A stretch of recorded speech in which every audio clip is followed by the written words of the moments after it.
लगातार अपने आज़ादी का हक मांगते हुए नजर आ रहे हैं, और उसके बावजूद पाकिस्तान ये मानने को तैयार नहीं है।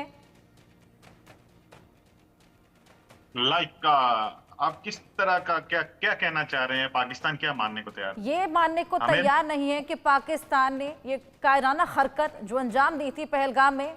चलिए आप दोनों के पास मैं वापस आऊंगी, तमाम रिएक्शंस भी सामने आ रहे हैं, वो भी दर्शकों को सुनाना बेहद जरूरी। पाकिस्तान के गांव में वो भी चिड़े बैठे हैं, वो भी आगे की तरफ आ रहे हैं, ठीक है। और मैं तो कहता हूं कि भारत को भी एक मौका है कि बगराम एयरबेस में अपने ट्रूप्स उतारे, बात कर ले तालिबान से और वो उस तरफ से हमला भी करे।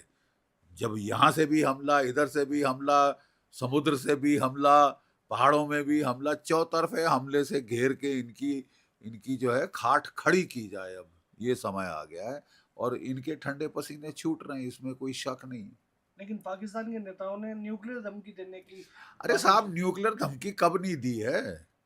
ये कोई नई बात है कि न्यूक्लियर धमकी दे दी और हमको डर के मारे गश खा जानी चाहिए? बकवास। 3 महीने चला था कारगिल का युद्ध, कितने न्यूक्लियर बॉम्ब आपने पड़ते देखे थे दिल्ली पे या कहीं भी भारतवर्ष में?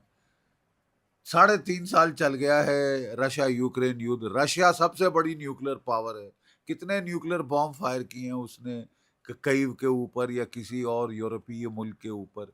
तो न्यूक्लियर धमकी दे देना बड़ा आसान है, करना बहुत मुश्किल है साहब। क्योंकि कोई कोई ये ऐसी बात नहीं है कि केवल पाकिस्तान के पास न्यूक्लियर वेपन्स हैं और भारत के पास कख नहीं है। जैसे कि बेचारे जापान के खिलाफ जब उनके पास कुछ नहीं था तो अमेरिका ने दाग दिए 2 हथियार। जहां भी न्यूक्लियर सिमेट्री रही है, कहीं किसी की हिमाकत नहीं हुई कि वो वहां पे न्यूक्लियर वेपन चलाए, और चलाएंगे तो भुगतेंगे। क्योंकि हमारे पास 172 180 के करीब न्यूक्लियर वेपन्स हमारे पास हैं, और ये जो हैं ये इनकी जो टनेज है वो पाकिस्तान के 1.5 पौए 2 पौए के बॉम्ब से कहीं ज्यादा है। अगर हमने एक अग्नि 5 भी डाल दिया MIRV पाकिस्तान के ऊपर, तमाम शहर तबाह हो जाएंगे साहब। एक अग्नि 5 से एक। किसको धमकी दे रहे हो? किसका बेवकूफ बना रहे हो? NIA को कुछ नई वीडियो भी मिली है जिसमें उन सबूत मिला है, और अब उन्होंने UN में भी इस मुद्दे को रखा है कि वहाँ के जो मिनिस्टर हैं उन्होंने एडमिट किया है कि पिछले काफी समय से। बिल्कुल एडमिट किया है। वो तो 30 साल से कह रहे हैं साहब हम टेररिज्म करते आ रहे हैं अमेरिका के लिए, तो हमें क्यों दोष देते हो? अमेरिका से पूछो ना, है? और अमेरिका कह रहा है कि हम टेररिज्म के बिल्कुल बरखिलाफ हैं। डोनाल्ड ट्रंप साहब ने 2 टूक शब्दों में कह दिया है, ठीक है। और ये अब भुगतेंगे अपनी करनी की। सर, आपका मानना है कि इस समय अफगानिस्तान और इस तरफ से मौका है, भारत को मौका नहीं छोड़ना चाहिए, लेकिन चाइना ने भी, चाइना के विदेश मंत्री हैं वो उनकी सपोर्ट में आने के लिए तैयार बैठे हैं।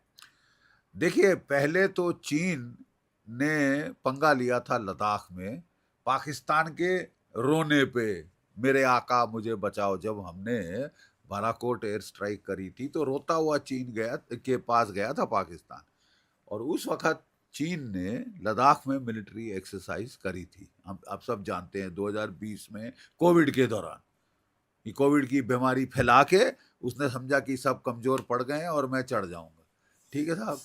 और उल्टे बांस बरेली को पड़ गए, गलवान में पिटे, ठीक है। भारत ने टैंक फॉर टैंक, तोप, आर्टिलरी, गन फॉर गन और मैन फॉर मैन मैच कर दिया, ओवर मैच किया। और फिर जो है हमने जो त्रिशूल के ऊपर जो रिज है कैलाश रेंज, उस पे हमने जाके टॉप हाइट्स पकड़ ली जो कि इनके रेजिमेंटल हेडक्वार्टर के ऊपर थी। ठंडे पसीने इनके भी आ गए थे और इन्होंने बात शुरू की थी कि हमको थॉ चाहिए आपके साथ।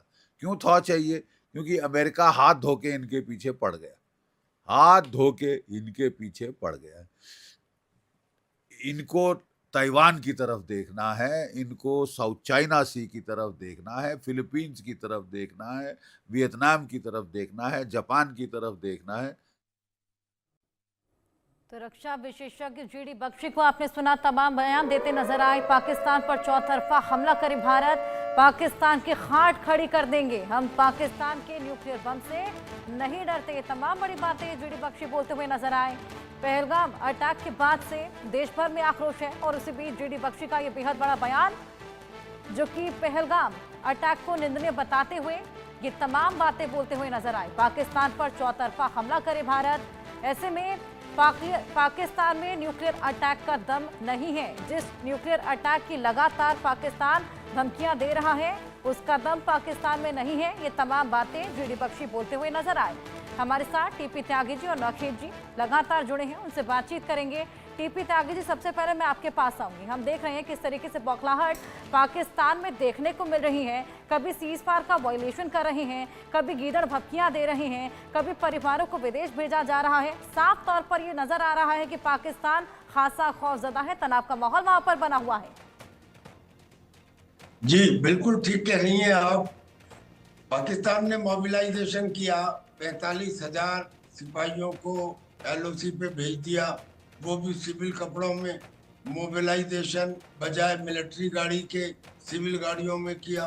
भाई हमने तो कोई मोबिलाइजेशन नहीं किया, हमने तो अपने सिपाहियों की छुट्टी कैंसिल नहीं की, हमने तो अपने डॉक्टरों की छुट्टी कैंसिल नहीं की, हमने तो छुट्टी से सिपाहियों को वापस नहीं बुलाया। तो ये पाकिस्तान का डर नहीं है तो और क्या है। पाकिस्तान के जनरल मुनीर या वो मौलाना का बंकर में चले जाना और उनके फैमिलीज को दूसरी जगह भेज देना, ये डर नहीं है तो और क्या है। और अनाप शनाप बयान देने शुरू कर देना, कभी इंडस वाटर टेरिटरी के ऊपर और कभी ये कि हमारे पास न्यूक्लियर बम है। पर मैं अभी दो बात बताऊंगा आपको, एक तो न्यूक्लियर और एक सीज फायर। पहले सीज फायर का जो उल्लंघन कर रहा है पाकिस्तान, असलियत में ये हमारे लिए एक अपॉर्चुनिटी है, हमारे लिए ये एक अवसर है। कारण ये है कि जब हमने इंडस वाटर टेरिटरी को स्थगित करने के लिए कहा तो पाकिस्तान ने कहा कि मैं शिमला समझौता खत्म करता हूँ। अब अगर शिमला समझौता खत्म होता है